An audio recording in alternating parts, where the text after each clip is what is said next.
It's very exciting right now in Afghanistan. Whatever else, what other problems there may be with the election, people are clearly energized. And the big news, of course, is that President Karzai is running for re-election, and that he has a few challengers, namely two people, Dr. Abdullah and Dr. Ashraf Ghani, who are both former ministers in President Karzai's cabinet. Abdullah was the Minister of Foreign Affairs, and Ashraf Ghani was the Minister of Finance.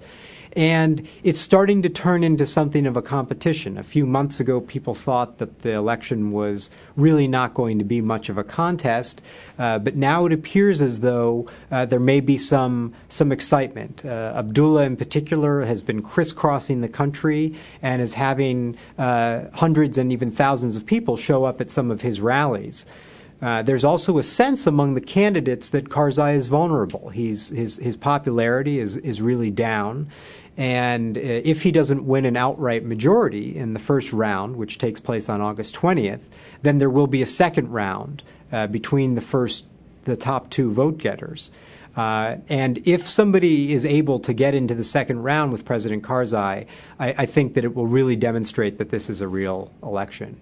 Unfortunately, I think that there are some real potential problems with the election.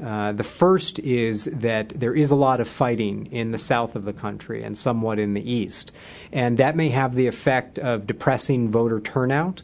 These are in the predominantly Pashtun areas, and so if you have low voter turnout in the Pashtun areas, there's also an ethnic character to the turnout, which can be problematic because Pashtuns may feel that their voice wasn't heard.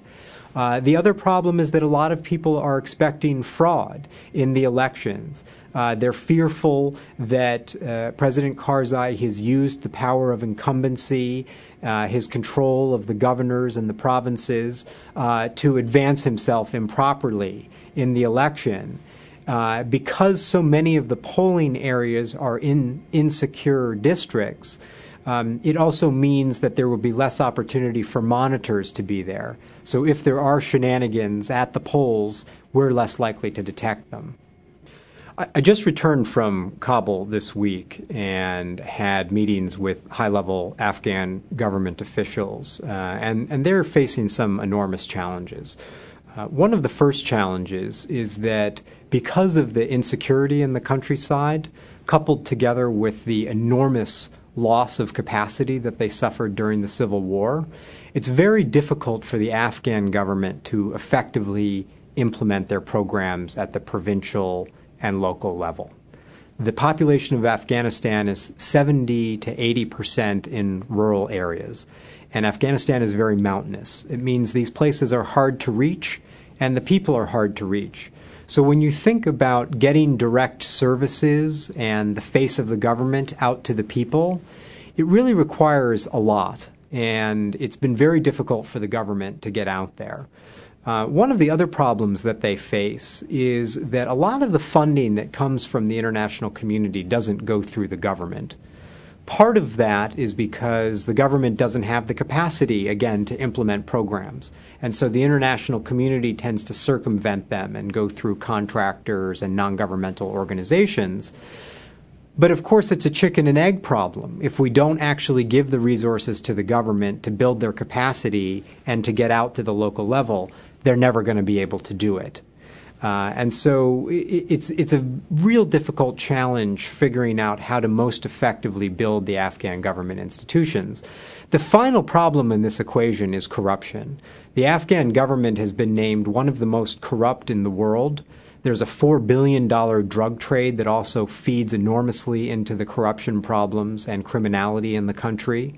And frankly, a lot of our aid and the salaries that Afghan government officials receive can't compete with the level of corruption in the country.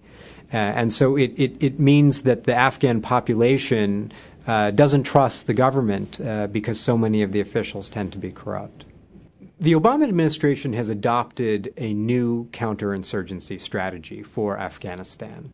So instead of primarily focusing on hunting down and killing militants and terrorists, which has really been our military approach thus far, the approach is instead supposed to be that we dedicate military resources to securing population centers and protecting the population from the insurgency, while at the same time bringing goods and services to those populations that we have secured. So that's the new theory. In practice, it remains to be seen whether we can do that. We have been struggling in Afghanistan to build a national army and a police force, which is a real problem because we want the Afghan forces to be in the lead. We want them talking to the population. We don't want to be kicking down doors. We want them to be doing that. So to truly implement this counterinsurgency strategy, it may require that we have more forces, or that at least that our forces are more concentrated. It certainly requires that we have more Afghan forces. And it requires a change in attitude and focus. And we'll see if they're able to do that this year. The U.S. Institute of Peace has been involved in Afghanistan since 2002.